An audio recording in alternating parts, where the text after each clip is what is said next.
Please get your hands together for Harsh Mehar.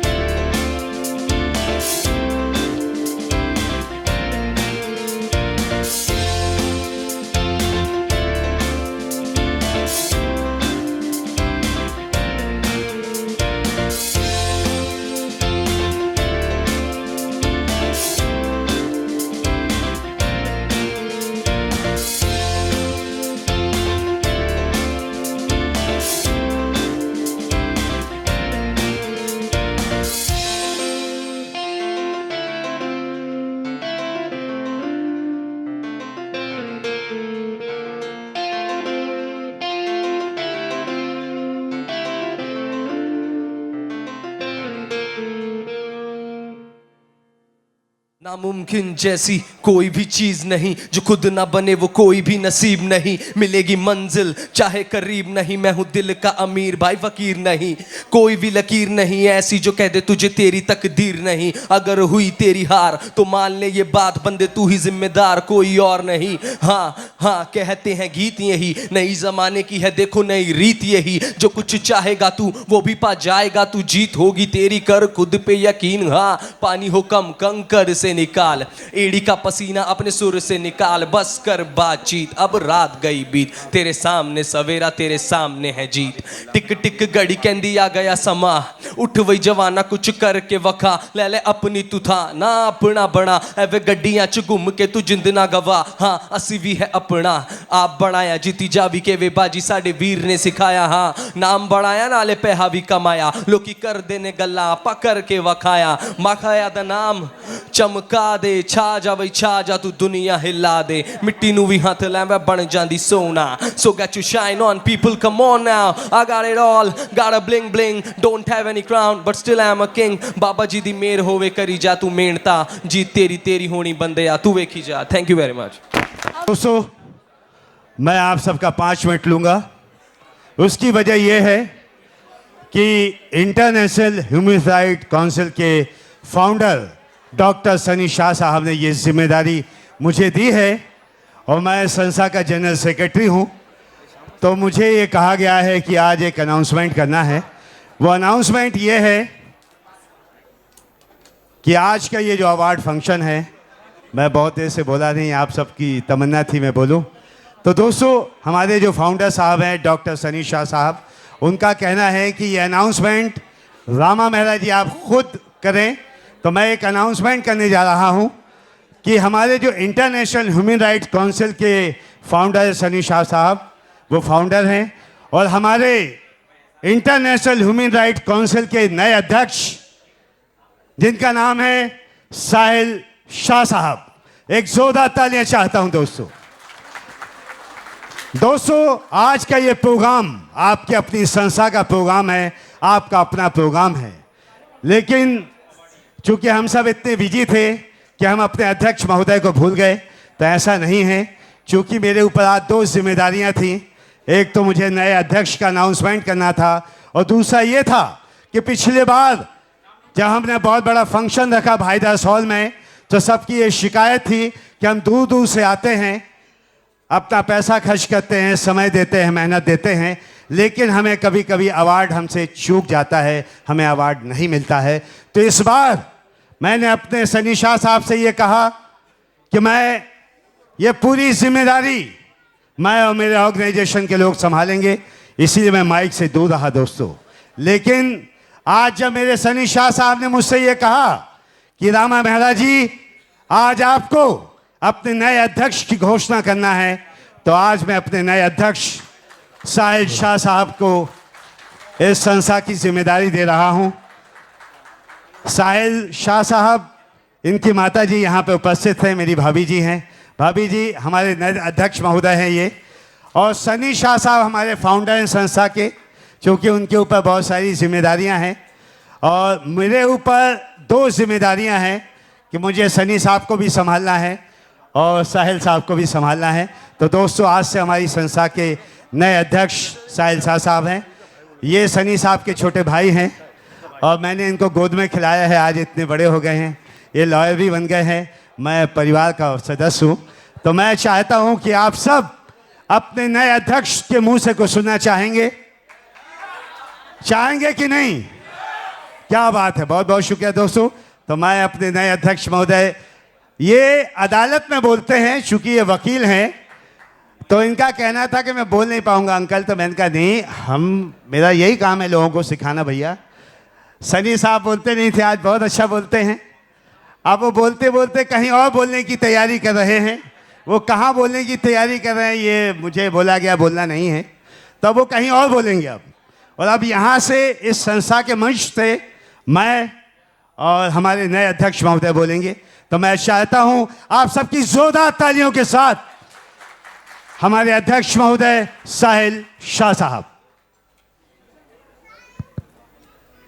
Hi friends, hi guys, everyone.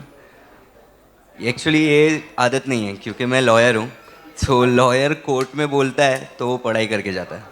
अब पढ़ाई करके जाता है, प्रिपेयर करके जाता है और आसान होता है। कोर्ट में रोज़ जज के साथ आमना सामना होता है। अब यहाँ पे ये पहली बार नया है। काम मैं कर रहा हूँ, बहुत टाइम से कर रहा हूँ, बट आज तक जो भी काम कर रहा हूँ भाई के नक्शे कदम पे ही कर रहा हूँ। भाई को रोज़ देखता हूँ काम करते हुए। डेली कुछ ना कुछ आ रहे हैं, कुछ ना कुछ केसेस आते हैं, कुछ भी आते हैं, प्रॉब्लम्स आते हैं, सोसाइटी के रिलेटेड जो भी प्रॉब्लम्स आते रहते हैं। तो वो दिन रात बैठा रहता है, काम कर रहा होता है और लगा हुआ है, आज तक लगा हुआ है। अब अंदाज से मेरे ख्याल से 7-8 साल लगातार हो चुके हैं जब से वो कंप्लीटली सोसाइटी को दे रखा है उसने। आजकल मेरे पास भी अभी थोड़े थोड़े लीगल रिलेटेड मैटर्स आते हैं संस्था में, तो मैं ट्राई करता हूँ कि कुछ ना कुछ हल निकले, कुछ ना कुछ कर सके ताकि सोसाइटी में आगे सबको इजी हो जाए। क्योंकि बहुत सारे ऐसे लोग रहते हैं जिनको फ्री में लीगल एड नहीं मिलता है। अगर कोर्ट में केस चल रहे हो, कुछ भी चल रहा हो, तो लोग फ्री कोई नहीं दे नहीं पाता है लॉयर या कुछ। तो मैं कोशिश कर रहा हूँ मेरे संस्था में जितने भी मैटर्स आते हैं, फ्री नहीं लेकिन एटलीस्ट मैं उनको फ्री गाइडलाइंस वगैरह दे सकूँ, उनको हेल्प कर सकूँ ताकि वो इजीली सिक्योर कर सके अपना गोल वगैरह एवरीथिंग। तो बस इतना ही बोलता हूँ, आदत नहीं है। So thank you for accepting me your president. बहुत बहुत शुक्रिया साहिल साहब। मैं सनी साहब से चाहता हूँ सनी साहब स्टेज पे आ जाएं, क्योंकि आज से 7 साल पहले जब हमने ये संस्था शुरू की थी और 27 स्टेट में हम काम करते करते आज यहाँ तक पहुँचे, हमारी जिम्मेदारियाँ बढ़ती जा रही हैं, सनी साहब के हाथ और मजबूत हो रहे हैं। तो मैं चाहता हूँ कि हमारे नए अध्यक्ष महोदय का भी स्वागत होना चाहिए और हमारे फाउंडर साहब इनका स्वागत करेंगे। क्योंकि आगे से जो अवार्ड फंक्शन होगा तो मुझे लगता है कि सनी साहब इतना समय नहीं दे पाएंगे, तो आगे से जो भी संभालना है अब साहिल साहब ही संभालेंगे और हम सब आपके साथ हैं और पहले भी थे, अभी भी हैं और ये हमारा परिवार है। आज करते करते हम लोग यहाँ तक पहुँचे हैं। आप सबका प्यार है, आप सबका आशीर्वाद है, आप सबकी दुआएं हैं। एक इतनी बड़ी जिम्मेदारी निभाना, उस पर पूरी तरह से मतलब समर्पित होना बहुत बड़ी बात है दोस्तों। तो मैं बहुत बहुत शुक्रगुजार हूँ आप सबका, बहुत बहुत शुक्रिया। Congratulations साहिल जी कि आप इतना बड़ा हिस्सा हैं हमारे साथ। Thank you so very much. May I request Mr. Brandon also to join us on the stage? You are anyways here, so we'd like to see you on the stage rather than be seated here.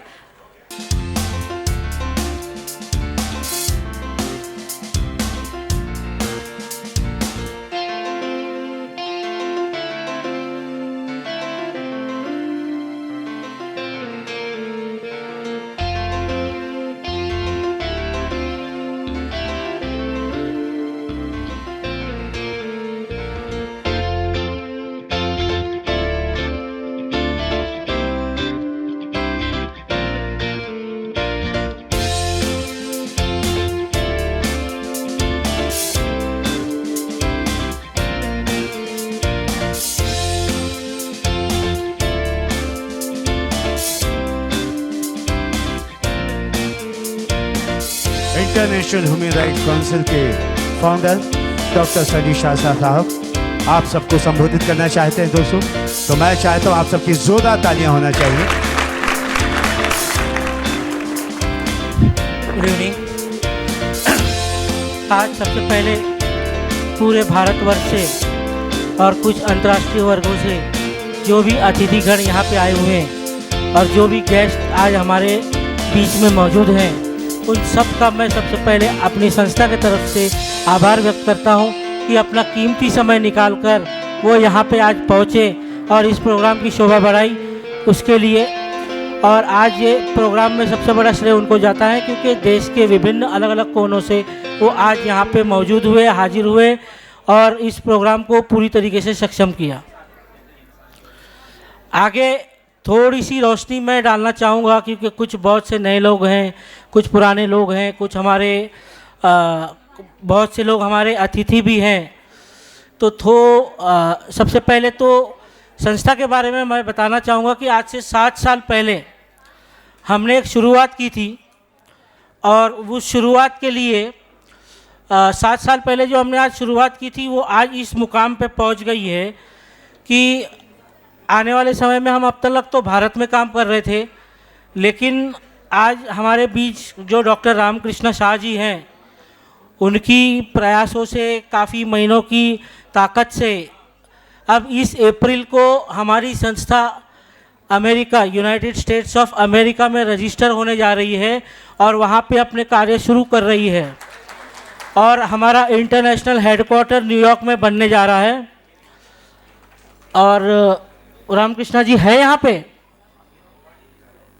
Sir आइए आप stage पे।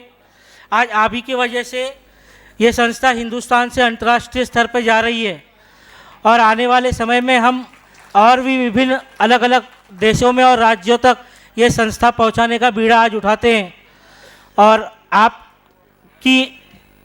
आपने ही मुझ में जोश दिया तो मैंने एक बार सोचा अंतर्राष्ट्रीय लेवल के लिए काम करने के लिए, क्योंकि अब तक तो हम इंडिया में ही हमारे पास इतना काम था, इतने केसेस थे कि हम यहीं पे कर रहे थे। और रामकृष्णा जी हमारे संयुक्त राष्ट्र के परमानेंट रिप्रेजेंटेटिव भी है, परमानेंट सदस्य भी है, जो हमारी संस्था की ओर से वहाँ पे ये खुद अटेंड करते हैं कॉन्फ्रेंस और हमारे जो कुछ मुद्दे होते हैं या परेशानी होते हैं तो ये संयुक्त राष्ट्र में हमारी बात रखते हैं। और आने वाले समय में और भी बहुत सा प्रयास हमने किया है। जैसे भारत में एक बीड़ा उठाया था हमने कि हर गांव और हर ग्राम तक मानव अधिकार पहुंचना चाहिए। तो बहुत एक छोटी सी बात है कि देखिए आज एक चीज़ हम सोचते हैं कि आज इतनी सारी संस्थाएं पूरे देश भर में, दुनिया भर में इतनी संस्थाएं हैं और संस्था सबसे बड़ा मुद्दा ये होता है जब कोई इंसान संस्था बनाता है तो उसका सबसे पहला ये हेतु होता है कि आज हमारी संस्था महीने में ये दान करती है, महीने में वो दान करती है, महीने में ये चीज़ का प्रोग्राम होता है, ठीक है। और जबकि हम हमारी संस्था देखते हैं तो हमें लोग ये भी बोलते हैं कि हम लोग कोई दान नहीं करते हैं। लेकिन एक सोच, जिस सोच को मैं लेके चला था आज संस्था, जो मैंने शुरुआत की थी इस संस्था की, कि मैं एक ऐसे ताकत बनाने की कोशिश कर रहा था कि जो मेरे लिए भी ताकतवर हो और आज पूरे भारत के लिए भी ताकतवर हो। और यहाँ पे बैठे हुए जितने प्रेसिडेंट हैं, मैं समझता हूँ कि आज वो ताकतवर साबित हुआ। आज हमारी संगठन हमारे लिए ताकतवर साबित हुई। आज जहाँ पे हमारे काम कल तक नहीं होते थे वहाँ काम होने लगे। जिस महकमे में हमें पूछा नहीं जाता था उस महकमे में हमारे लिए काम होने लगे। और आज उन दफ्तरों से सामने से जवाब आता है कि आपका कोई काम हो तो सर पेपर मत लिखिए, आप मुझे फ़ोन कर दीजिए, मैं वो काम करवा दूंगा। तो यहाँ तक जब हम लेके आए तो ये सारी चीज़ें आप ही लोगों की मेहनत से हुई।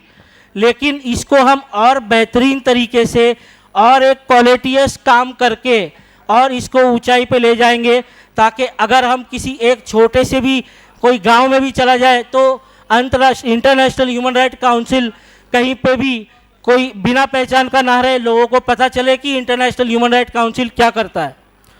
और हम जिस मुद्दे पे आए थे कि आज अगर किसी को कोई संस्था मदद करती है, जब हम किसी को कोई चीज़ का दान करते हैं तो सबसे पहले हम अपने वर्ग को कमज़ोर करते हैं। क्यों? क्योंकि उस व्यक्ति को आदत पड़ जाती है कि हर महीने यहाँ से मुझे दान आएगा और मेरा गुजारा इससे होगा। आज उसको आगे उस चीज़ों को छोड़ के हमें आगे की तरफ देखना चाहिए, एक ऐसा साधन बनाना चाहिए कि जिससे कि उसका रोजगार हो और उसे पता हो कि उसे जीने के लिए या उसको आगे चलने के लिए वो रोजगार में मेहनत भी करनी पड़ेगी, और इस तरीके से उसको हम सक्षम कर सकते हैं। और आज मैं एक बात बोलता हूँ कि आज हम क्या समझते हैं कि हमारे देश में पैसा कम है, क्या हमारी सरकारों के पास पैसे नहीं है? जब हमारी देश इतने कर्ज में होने के बाद भी आज हमारे देश मदद भेजती है बांग्लादेश, हमारी देश मदद भेजती है म्यांमार में रोहिंग्या के लिए, हमारा देश पैसा भेजता है नेपाल में, तो क्या हमारा देश आज सक्षम नहीं है? पूरी तरह सक्षम है। और मेरे प्रेसिडेंटों से ये निवेदन है कि आने वाले समय में आप अभी तक जो कमजोरी से काम कर रहे हैं उसको आगे बढ़ के आप गवर्नमेंट में घुस के काम कीजिए। विधायक से लेके एमएलए तक सरकार का फंड आता है और वो सही काम पे लगवाने की जिम्मेदारी हमारी है। अगर हम नया भारत देखना चाहते हैं तो आज यहाँ से जाने के बाद कल से हम सोचेंगे कि एक नवनिर्माण भारत का हम एक नया नवनिर्माण करें। जय हिंद, जय भारत।